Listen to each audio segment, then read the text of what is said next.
you haven't noticed already, narratives play a huge part in driving bull markets, especially in crypto. If you want evidence of this, just look at the ICO boom, the layer 1 boom, the DeFi boom, and the NFT boom. When it came to ICOs, most of them were just a website with no value, but they caused all this hype. If you look at DeFi, most of these protocols were just offering their own tokens, inflating them to infinity with no real utility. If you look at NFTs, people were just taking pictures and tokenizing them on the blockchain and selling them. And if you look at the layer 1 hype narrative, you saw layer 1s with nothing built on them yet.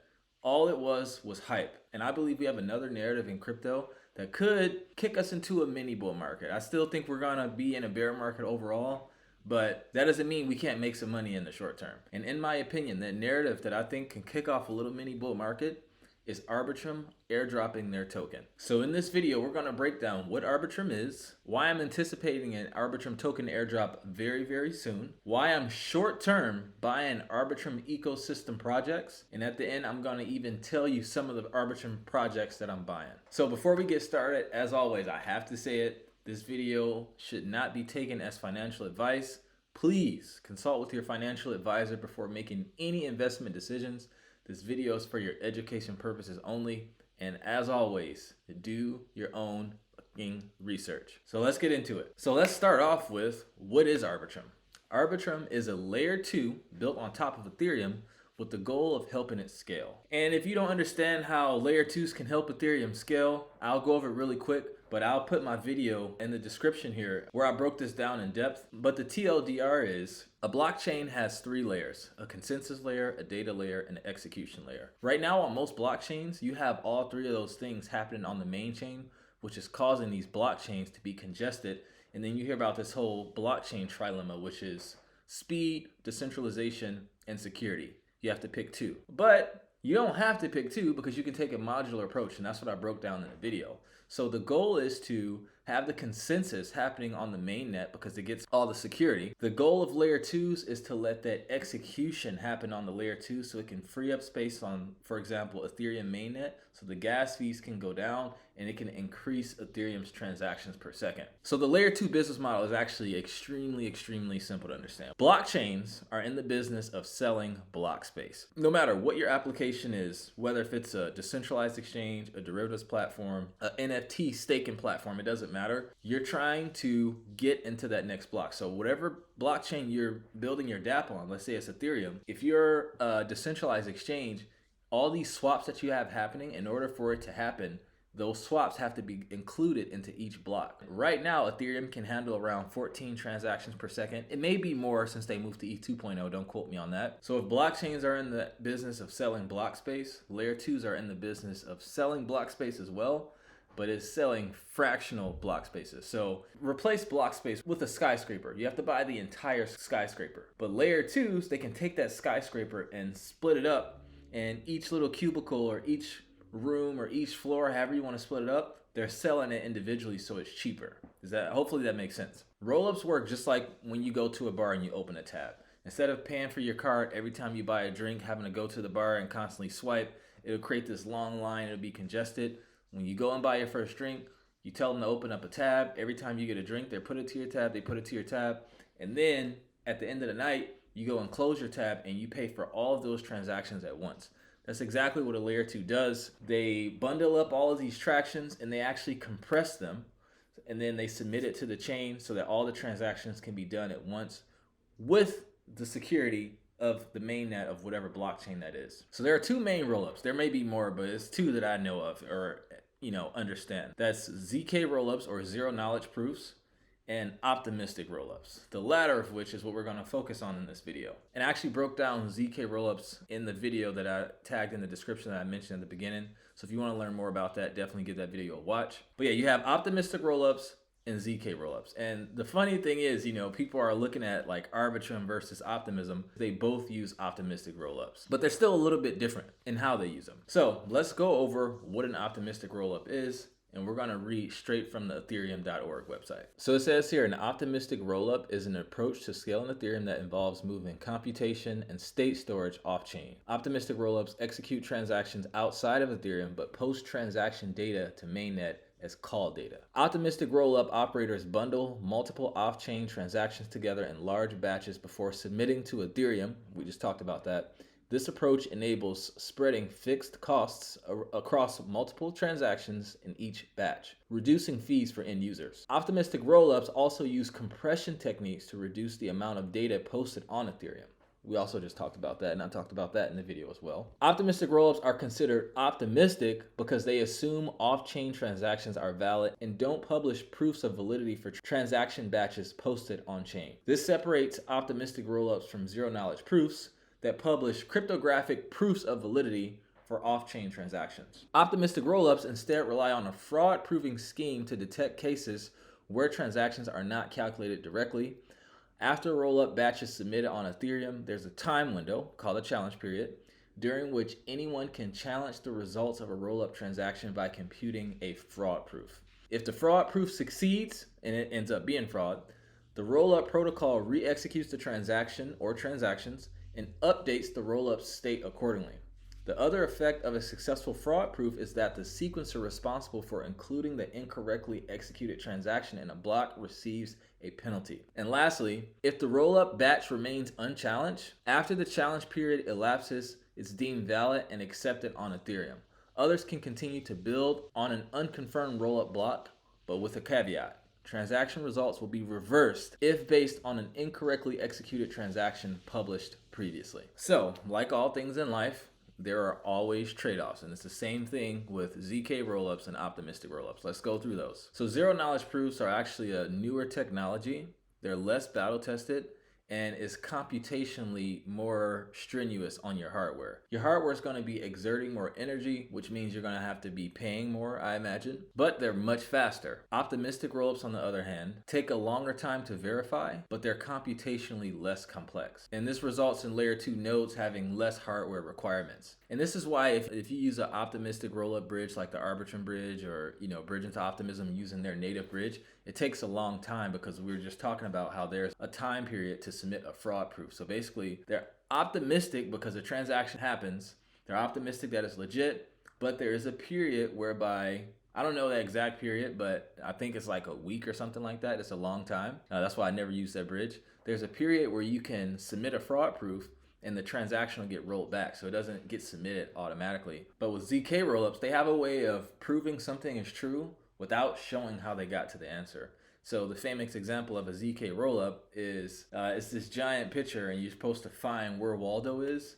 And a good analogy as to how the ZK rollup will work is you see Waldo, like they'll show the picture, not the whole picture, but they'll zoom in on like Waldo's face. So you can see his face, but you can't see where he is in the picture, and you also don't know how they came up with it. That's the difference. Another thing is, given that ZK rollups are less battle tested and, a newer technology, EVM, which is Ethereum virtual machine, compatibility is much simpler with optimistic rollups versus ZK rollups. And I'm willing to bet that's one of the main reasons why Vitalik Buterin is more bullish on optimistic rollups versus ZK rollups. Okay, so now that you kind of have a general idea as to what Arbitrum is and how optimistic rollups work, let's look at some Arbitrum on-chain data. So if you go to DeFi Llama, you can see right now they're just a hair under 2 billion in total value locked. But I'm willing to bet that after, when and if they release their token, this is going to drop. It's the same thing we saw with Optimism. I feel like a lot of people are farming on Arbitrum. Besides it being a great network, it is great. The transactions are fast. I've never had any problems with it. But I think a lot of people are anticipating an airdrop.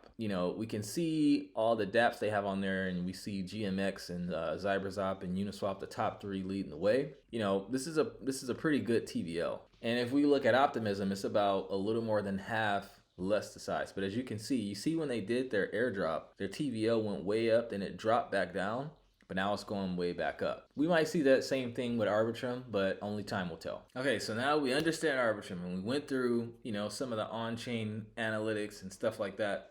Why am I anticipating an airdrop? So it's 2 main reasons. The first reason is I have a really, really good network in crypto.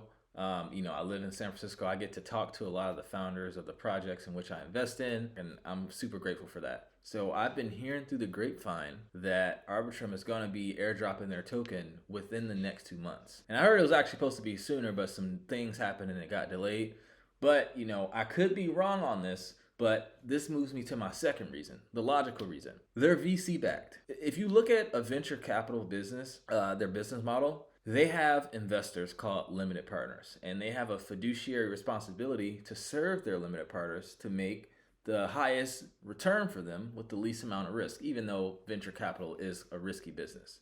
And that's why they have usually 10-year time frames and super long lockup periods. When you have that in mind, it makes sense as to why they would be airdropping a token, because whenever a venture capital firm invests into a project, they always have an exit strategy in mind, and it's three main exits. You have an IPO, which is going public. Obviously, Arbitrum's not going to go public, or if they did, I would be shocked. I'll tell you that. Second is getting bought out, usually private equity. That's probably not going to happen either. And the third one is to release a token. And when they release this token, the venture capital firm, they usually enter in what's called a SAFT agreement, which stands for Simple Agreement for Future Tokens. And that means that once they airdrop the token or release the token, however they release it, this venture capital firm usually has tokens, and they have like vesting schedules with cliffs, which are fancy words that mean there's a time frame for when your tokens will be unlocked, and then you can start selling them onto the market. And then once you're able to start selling them, you're only able to sell them in certain time intervals as well. So it will be very, very weird if all the venture capital firms that invested into Arbitrum is expecting them not to release a token, not to go public, not have some kind of exit strategy. And let's be honest, these guys want to make money. They can release a token and retire. How they release a token, I'm not sure. But I definitely think it's like inevitable that they're eventually going to release a token, even though they don't need one. But hey, they took on VC capital, so they got to help them make their money back somehow, some way. And they're definitely not going to do it on the fees, because the gas fees on Arbitrum are dirt cheap. So now let's move on to the next part of the video.